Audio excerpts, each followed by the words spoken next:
हज़ारों ख्वाहिशें ऐसी कि हर ख्वाहिश पे दम निकले, बहुत निकले मेरे अरमान लेकिन फिर भी कम निकले। शायर ने उस इंसानी नफ्सियात की तरफ इशारा किया है कि जब इंसान की ख्वाहिशात लामहदूद होती हैं, एक ख्वाहिश मुकम्मल होती है तो आगे मज़ीद ख्वाहिशात जन्म लेती हैं।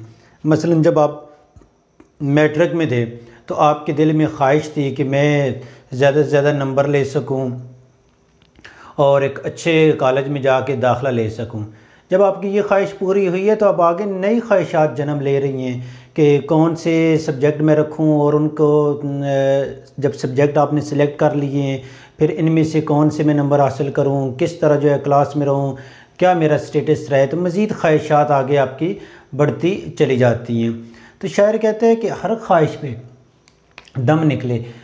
ये जो दम निकलना है, इस पे अल्ताफ़ हुसैन हाली जो मिर्ज़ा गालिब के ख़ास शागिर्द थे, उन्होंने लिखा कि दम निकलने से मुराद है कि ख्वाहिश के पूरा होने के लिए जल्दी करना। ठीक हो गया कि बस ख्वाहिश आई और जल्द से जल्द उसके पूरा होने के लिए, उसके मुकम्मल करने के लिए जो है इंसान मरा जा रहा है। कहते हैं बहुत निकले मेरे अरमान। ऐसा नहीं कि ख्वाहिशात पूरी नहीं हुई, ख्वाहिशात पूरी हुई हैं, मुकम्मल हुई हैं, लेकिन फिर भी ऐसा लगता है कम निकले कि जैसे ख्वाहिश पूरी नहीं हुई। यही वजह कि माशरे में देखते हैं एक शख्स बूढ़ा हो गया है, 60-70 साल की उम्र में, उसकी ख्वाहिशात फिर भी जो है जन्म ले रही होती हैं। और याद रखें, जब तक आपके दिल में ख्वाहिशात जन्म ले रही होती हैं तो आप ज़िंदगी जी रहे हैं। गालिब का एक शेर है ना, कोई उम्मीद बर नहीं आती, कोई सूरत नज़र नहीं आती। तो कोई उम्मीद जो है मुकम्मल नहीं हो रही होती, ख्वाहिश पूरी नहीं हो रही होती, और ख्वाहिशात का टूटना ही बकौल हज़रत अली रज़ी अल्लाह ताला अन्हु का कौल है कि मैंने अपने इरादों के टूटने से अल्लाह ताला को पहचाना कि मैंने इरादा किया कि मैं इतना पढ़ूँगा और मैट्रिक में इतने नंबर लूँगा, वो नहीं पूरे हुए। तो इरादा भी है और ख्वाहिश भी है। दूसरे शेर में तलमिया इस्तेमाल हुई है। शायर कहते हैं कि आदम अलैहिस्सलाम का जो वाक़या बयान किया गया है, जब उन्होंने अल्लाह ताला ने शजर ममनुआ बताया है कि ये नहीं खाना इसका फल, और उसी शजर ममनुआ को इस्तेमाल किया तो आदम अलैहिस्सलाम को जन्नत से निकाल दिया गया।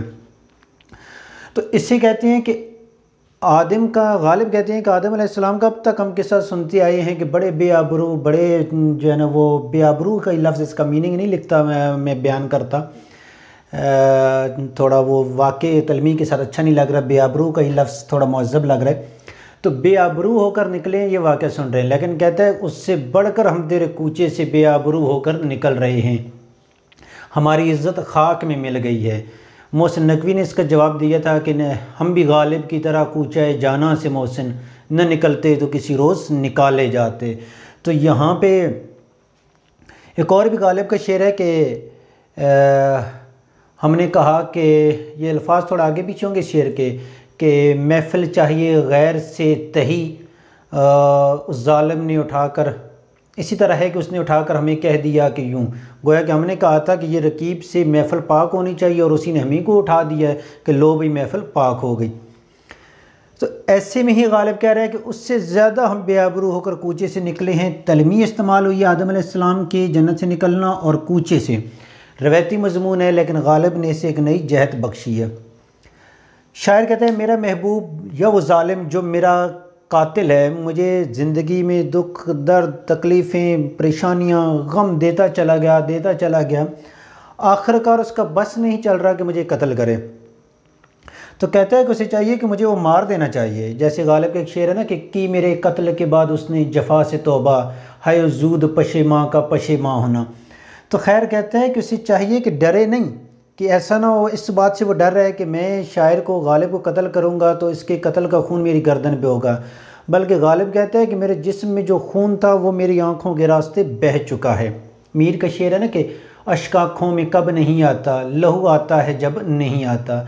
तो इंसान जब रोने लगता है, रो रहा होता है, तो एक लम्हा आता है जब आंसू ख़त्म हो जाते हैं तो आँखों के रास्ते खून बहना शुरू हो जाता है। तो गालिब कहते हैं कि मैं इतना रोया हूँ कि अब जो है आँखों के रास्ते खून भी निकल चुका है, तो मेरे कातिल को डरना नहीं चाहिए, बल्कि वो बिला झिझक आके मुझे कत्ल कर दे, क्योंकि मेरे जिस्म से तो खून निकलना नहीं है कि जो उसकी गर्दन पे पड़ेगा। हुई जिनसे तवक्को उम्मीद खस्तगी अमदाद की, दाद पाने की, कि खस्तगी बदहाली की, हमें अपनी बदहाली की जिनसे उम्मीद थी कि वो हमारी बदहाली और इस बदनसीबी से हमें निकालेंगे, गालिब कहता है वो हमसे भी ज़्यादा खस्ता तीखे सितम निकले, वो हमसे भी ज़्यादा मज़लूम निकले, उन पे हमसे भी ज़्यादा जुल्म हुए पड़े थे। मसलन आपको 10,000 रुपये की ज़रूरत है और आप गए अपने दोस्त के पास मांगने के लिए, दोस्त से अभी आपने अपनी ख्वाहिश का इजहार नहीं किया और दोस्त पहले ही परेशान हाल है और वो आपसे 50,000 रुपये की डिमांड कर बैठता है, तो गोया कि जिससे आपने उम्मीद आपको थी कि वो हमारी इस मदद करेगा, वो आपसे भी ज़्यादा जो है मज़लूम ठहरा। तो ये है ना कि दुनिया में कितना गम है, मेरा गम कितना कम है। तो हर शख्स गम में, मुसीबत में, किसी न किसी परेशानी में गिरा हुआ है और ज़िंदगी इसी का नाम है। मोहब्बत में नहीं है फ़र्क मरने और जीने का। एक कौल हिटलर से मंसूब किया जाता है, वल्लाह आलम इसकी हकीकत है या नहीं, लेकिन मंसूब किया जाता है कि उससे पूछा गया कि आप मोहब्बत और जंग में से किस चीज़ को तरजीह देंगे, तो उसने कहा जी मैं जंग को तरजीह दूंगा, क्योंकि मोहब्बत या इश्क करने वाला न जी सकता है न मर सकता है, जबकि जंग में इंसान या मरता है तो या जीता है। शायर कहता है कि मोहब्बत में जीने और मरने का कोई फ़र्क बाकी नहीं रहता। तो कहता है कि उसी को देखकर जीते हैं जिस काफिर पे दम निकले, काफिर से मुराद महबूब। शायर कहता है कि ऐसी एक कैफियत है कि मैं उसी को देखकर ज़िंदगी जी रहा हूँ जिस पे दम निकलता है, यानी जान निकलती है, जिसे देखने से जो है मैं बेखुद होकर रह जाता हूँ। मकता में गालिब ने तनकीद की है शेख आबिद गुज़ार पे, वाइज़ पे, जो शायर लोगों को इस चीज़ से जो है वो मना करता है, शराब से और इन चीज़ों से। तो शायर कहता है कहाँ मैं खाने का दरवाज़ा गालिब और कहाँ वाइज़, यानी किधर जो है ये हकीर चीज़ तजलील वाली जगह मैं खाना शराब जहाँ पे पी जाती है, और कहाँ पे वाइज़ जो नेकियों का प्रचार करने वाले, इन दोनों का मेल नहीं है। लेकिन कहता है कि इतना मैं जानता हूँ कि कल वो जाता था कि हम निकले, जिस वक्त मैं शराब खाने से निकल रहा था तो उस वक्त वो शराब पीने के लिए वहाँ पे जा रहा था। तो गोया कि गालिब ने भी उसी गली में खींच लाया है। फैज़ अहमद फैज़ का शेर है ना कि जो तुम्हारी मान ले ना सिखा तो रहेगा दामने दिल में क्या, न किसी उदू की अदावतें न किसी सनम की मुरव्वतें। और एक और जगह पे फैज़ का शेर है कि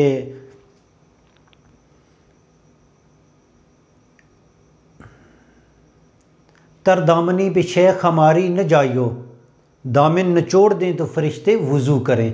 तो ये वाइज़ या शेख को जो है शुरा लोगों ने हमेशा हदफ़ तनकीद बनाया है, तो यही पे जो है इसको बयान किया है। इस तरह एक और शेर है कि न तजर्बाकारी से वाइज़ की ये बातें हैं, इस रंग को क्या जाने पूछो तो कभी पी है।